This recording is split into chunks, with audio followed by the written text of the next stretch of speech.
But even so, on the de dicto side, where everything is logically in good shape now, in my view, one does find a disturbing vagueness and lack of connection with neurology or physical theory in the verbs themselves. These verbs, these attitudinal verbs, as I call them, believes and so on. What are good criteria, behavioral or ultimately neural mechanisms? What are the mechanisms of belief as such? The belief, the term is applied across the board on the basis of what sentences are available in our vernacular, and not on the basis of qualitative similarities of the objects referred to, or physical similarities either. That's where I go along with Davidson, at least conjecturally, in anomalous monism. These are, from the point of view of overall physical theory, these verbs are danglers, as Feigl would have called them. They're epistemological danglers. They don't contribute to the simplicity or power, predictive capacity of the scientific theory, yet they're indispensable, certainly in ordinary human discourse. And unlike Churchland, I'm not particularly sanguine about getting them completely reduced to the physical. They combine things along a different plane. But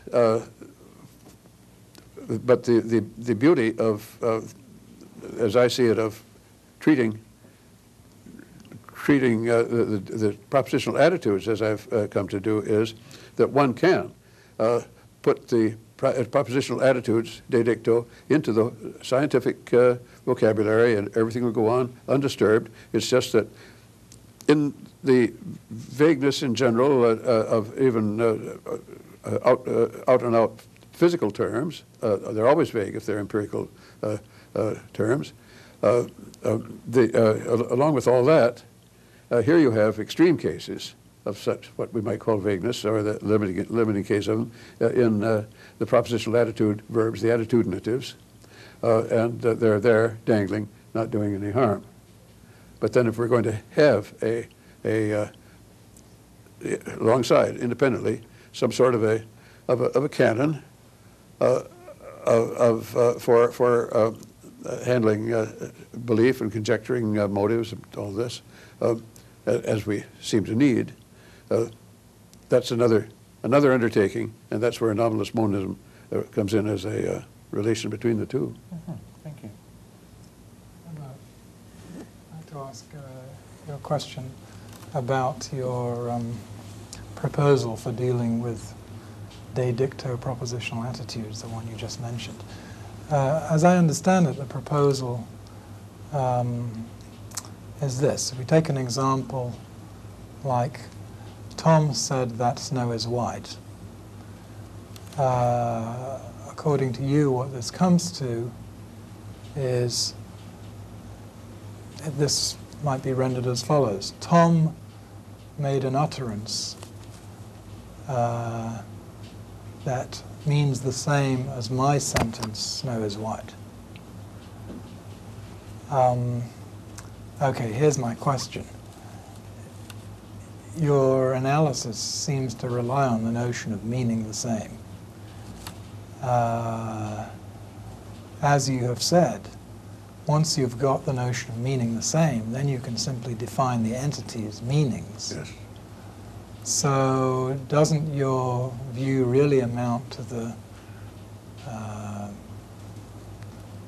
Fregean position that such propositional attitudes are relations between persons and meanings of sentences? Yes, good. You certainly brought out an important point that needs to be covered. My treatment of propositional attitudes de dicto depends on translation, and has to be regarded as tributary or subsidiary to a chosen manual of translation. But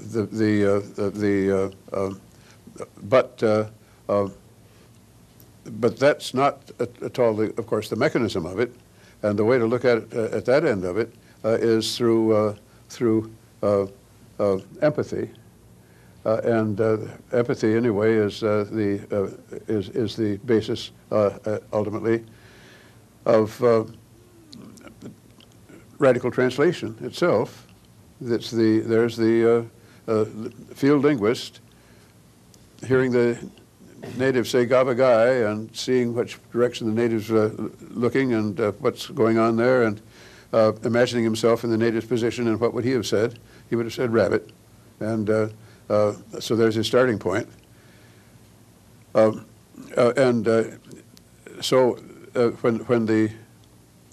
when someone says, and takes an extreme case where it's not even a matter of translation now, because there's nothing to translate, says the cat believes that there's a mouse in there.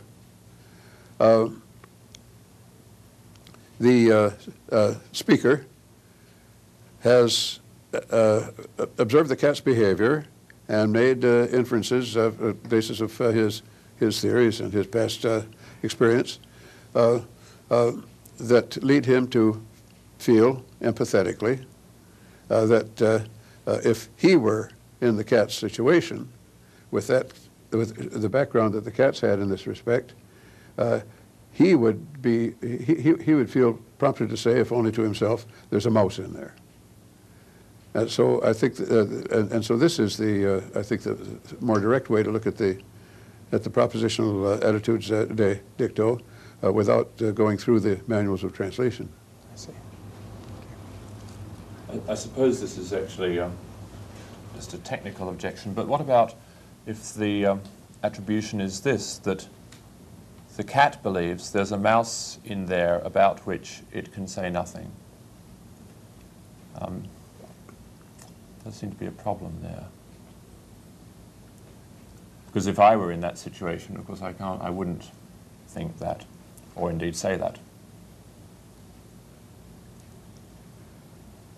Well, now what is the essentially problem? The point is that the analysis is being cast in terms of what I would say, yes, if only to myself, yes, in the circumstances. Yes. But then if the belief in question is the belief of a languageless creature to the effect that it is languageless, it's hard to imagine that that's what I would say in those circumstances.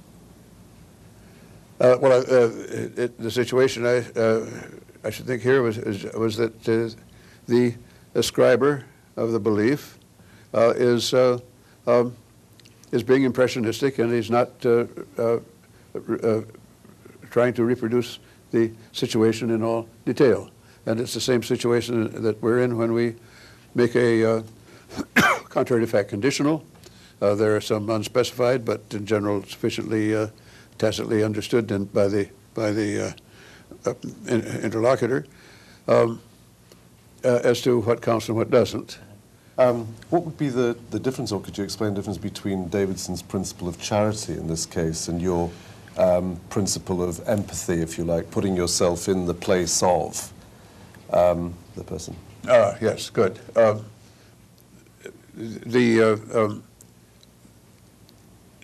The principle of charity won't hold, I maintain, won't serve in general as a guide in, for instance, in devising a manual of translation. What's more to the point is what seems to be plausible psychology, folk psychology normally in this case. What is psychologically likeliest to be the native informant's state, and having viewed his strange customs, one would normally expect him to have some wrong ideas on certain specified points, and would take those into consideration in conjecturing how to translate his sentence, and the more plausible translation might be something that the linguist regards as a false sentence, and likelier than a true alternative. So the principle of charity would break down here in favor of a principle of psychological plausibility.